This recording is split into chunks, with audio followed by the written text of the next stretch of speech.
Hey, welcome to Too Many Gadgets. Today we are talking about a smartwatch from Amazfit, the Bip S. So for the last 4 years I've been an Apple Watch wearer, if you will, and this is my second Apple Watch. This is the Series 3, but for the last couple of weeks I've also been wearing this one, the Amazfit Bip S. So let me just talk you through the specifications of this watch. This watch is super light as it weighs only 31 grams. It has a battery life of more than 1 month with a 200 milliampere battery. It supports both GPS and is waterproof down to 50 meters. It has a touch color screen with 64 colors and is covered by Gorilla Glass. It has both a pulse and an accelerometer sensors, and the straps are easy to change like you will see also from the Apple Watch series. So the setup process was unfortunately not as smooth as I would have hoped for. Let me just show you some quick recordings from when I tried doing the setup, and then I can just talk you guys through it.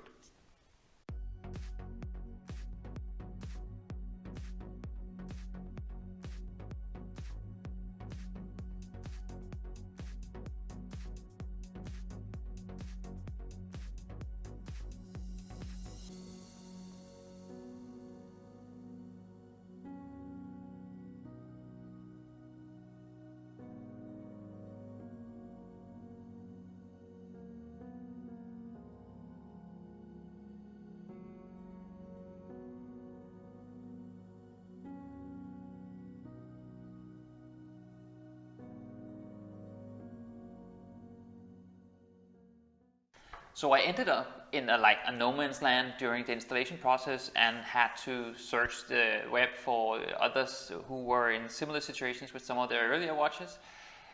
The most of them suggested that I downgraded the firmware, but that was only available if I installed a second app, and really mostly on an Android phone, which I hadn't available to me at the time I did this. So I sort of just tried again and again and again, and all of a sudden, I had a sort of a breakthrough, and then it sort of connected to the watch, and I could get further from there. But it wasn't super pretty, because a more inexperienced user would probably just get stuck and sort of give up. So yeah, that part I really hope that Amazfit can fix, because the watch actually did a firmware when I initially connected to it. So it was pretty so disappointing that a firmware update would leave the watch in that state. That could have gone wrong. But again, we came through, and that's what matters. But it wasn't pretty.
So I've been wearing this watch now for like 2 weeks, and it feels nice to have on. It's super light. It's more lighter than my Apple Watch, and the strap is really comfortable. It's rubbery and has a very sports look to it. My biggest problem, if you will, with this watch is really the intensity of the light, given that I'm used to wearing an Apple Watch. So there's a big difference in these two worlds, and let me just give you an example of the intensity of this watch versus the Apple Watch, and even though this is on its highest level, how that sort of compares to the Apple Watch. So let me just show you a few examples here.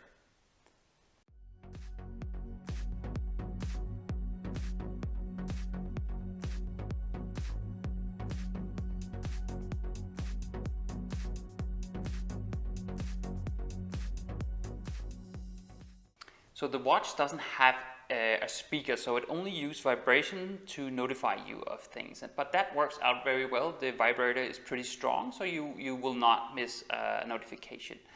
The watch is in sort of, let's call it a sleep mode until you press the side button to get its sort of attention, and then you can use the touch surfaces to navigate through the menus. But you can't do that unless you've sort of woken the watch by the side button. The watch has some issues with disconnects. In the period of the 2 weeks that I've been wearing it, it sort of disconnected like 2 or 3 times without any sort of systematic to when that disconnect happened. I will just notice, that I was getting my notification on my Apple Watch, but not on my Amazfit. So the method I found to reestablish the connection, because I just couldn't go into the Amazfit app and sort of try to connect it again. That would not work. What I had to do is to go into my Bluetooth settings, find the Amazfit watch, and then delete that instance. That will sort of trigger the app to create a new Bluetooth instance in the settings, and then that will connect to the watch. So that works. Hopefully there will be a firmware update that will sort of fix that problem, but for now that's sort of part of the experience. So when we talk about the notifications, they pretty much all the notifications I get on my Apple Watch, I would also get on my Amazfit watch. So that part works out really well. What you should note is that, let's say the notifications are more rich in the Apple Watch than they are on the Amazfit. And by rich, I mean, let's say I get a notification from my camera saying that there's a person in my garage or something like that. On my Apple Watch, I will be able to see a picture of that given person in the notification, whereas I only get like a text notification on my Amazfit watch. If you get a text message from someone, you can on the Apple Watch give some sort of short pre-recorded replies. You will not be able to do that on the Amazfit app. You will just again get the notification. So there are some differences here. An important part of Smartwatch is the accompanying app that comes with the watch, and this is the Amazfit app, and let me just show you that.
if you put this watch next to my Apple Watch and you don't turn the displays on, they will look pretty much identical, because the form factor is identical. And I think that's not just a coincidence. They have pretty much been very inspired by the look and feel of the Apple Watch.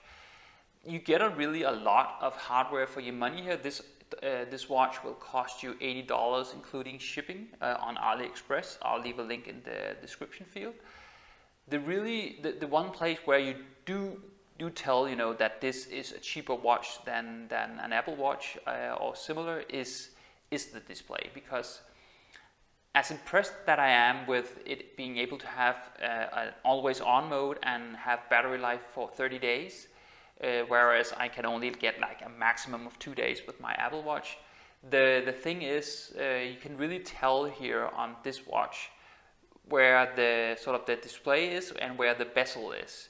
Where on an Apple Watch, that's the intensity of the display and the size of the display. There's like you don't see the bezels of the watch, which in this case does look a little bit cheap in regards to that when you are comparing it to an Apple Watch display, which is of higher quality, the display part at least. The strap thing is fine. It's good. It's light, and you can get easily replacement that you can put on yourself with this nifty system that they have. The disconnect part that I've mentioned is something that is annoying.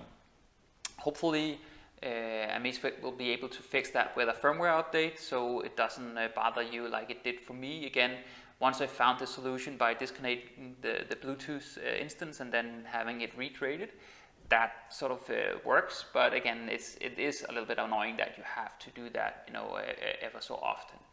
So this was my first experience with an Amazfit watch. I'm positively surprised in some instances, and also a little bit disappointed in some. It'll be cool to see some of their other models later on if I get a chance to do that.